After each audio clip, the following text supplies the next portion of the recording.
নির্বাচিত হলে আইনের শাসন নিশ্চিতের প্রতিশ্রুতি দিয়েছেন বিএনপি চেয়ারম্যান তারেক রহমান। জাতির উদ্দেশ্যে নির্বাচনী ভাষণে তিনি বলেন, সরকার গঠন করলে দুর্নীতি প্রতিরোধে সর্বোচ্চ কঠোর হবে বিএনপি। সংবিধানে ফিরিয়ে আনা হবে সর্বশক্তিমান আল্লাহর উপর আস্থা ও বিশ্বাস। 1 কোটি কর্মসংস্থানের অঙ্গীকার করে চাকরি না পাওয়া পর্যন্ত তরুণ তরুণীদের ভাতা দেওয়ার কথাও জানান তারেক রহমান। ফ্যামিলি কার্ড, কৃষক কার্ড এবং হেলথ কেয়ার চালুর কথা জানান বিএনপি চেয়ারম্যান। ভোটারদের উদ্দেশ্যে বলেন, 12 তারিখ আপনারা ধানের শীষের দায়িত্ব নিন, পরদিন থেকে আপনাদের দায়িত্ব নেবেন বিএনপির এমপিরা। রেইনবো অলরাউন্ডার এক্সটেরিয়র পে বাড়ির বাহিরের দেয়ালের সুরক্ষা নিয়ে থাকুন নিশ্চিন্ত, সাথে পাচ্ছেন 10 বছরের ওয়ারেন্টি। বিসমিল্লাহির রহমানির রহিম।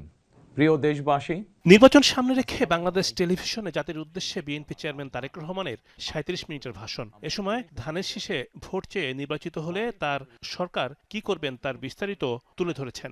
তারুণ্যের প্রথম ভোট ধানের শীষের জন্য হোক। ভাষণে দুর্নীতি প্রতিরোধ, আইনের শাসন নিশ্চিত এবং সরকারকে জনগণের কাছে দায়বদ্ধ করার প্রতিশ্রুতি দিয়েছেন বিএনপি চেয়ারম্যান। জানালেন, ন্যায্য রাষ্ট্রীয় সুযোগ পাবে জনগণ। দেশে দুর্নীতি নিয়ন্ত্রণে যতটা কঠোর হওয়া যায়, বিএনপি সরকার ইনশাল্লাহ ততটাই কঠোর হবে। দেশে পুনরায় আইনের শাসন প্রতিষ্ঠিত হবে ইনশাল্লাহ। সংবিধানে আল্লাহর উপর আস্থা ও বিশ্বাস প্রতিস্থাপন করা, মহানবীর আদর্শিক ন্যায়পরায়ণ শাসন নিশ্চিত করার কথা বলেছেন তারেক রহমান। জানান, প্রশ্রয় পাবে না ধর্মীয় উগ্রবাদ। সর্বশক্তিমান আল্লাহর উপর পূর্ণ আস্থা ও বিশ্বাস, এই কথাটি সংবিধানে পুনরায় সন্নিবেশিত করা হবে। কেউ যেন বিশ্বাসী মুসলমানদেরকে বিভ্রান্ত করতে না পারে, সে ব্যাপারে আমাদের সকলকে সতর্ক থাকতে হবে। ফ্যামিলি কার্ড, কৃষক কার্ড, হেলথ কেয়ার সুবিধা চালুর কথা জানান বিএনপি চেয়ারম্যান। কর্মসংস্থান সৃষ্টি ও চাকরি নিশ্চিত না হলে ভাতার বিষয়েও উল্লেখ করেন ভাষণে। বলেন, পাচার ঠেকানো গেলে অর্থায়ন সমস্যা হবে না।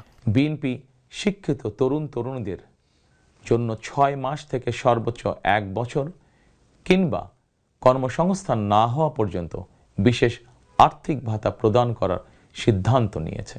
প্রথমবারের মতন দেশে প্রতিটি পরিবারের জন্য ফ্যামিলি কার্ড ইস্যু করার চূড়ান্ত সিদ্ধান্ত নিয়েছে। প্রশাসনে মেধার মূল্যায়ন করার প্রতিশ্রুতিও দেন বিএনপি প্রধান। যথাসময়ে পে স্কেল ঘোষণা ও বাস্তবায়নের আশ্বাসও দিয়েছেন তারেক রহমান।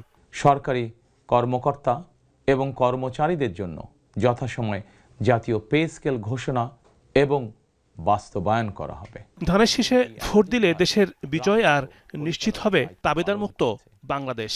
দেশ পরিচালনা করতে গিয়ে সেই সময় কোনো কোনো ক্ষেত্রে হয়তো আমাদের অনিচ্ছাকৃত কিছু ভুল ত্রুটি হয়েছে।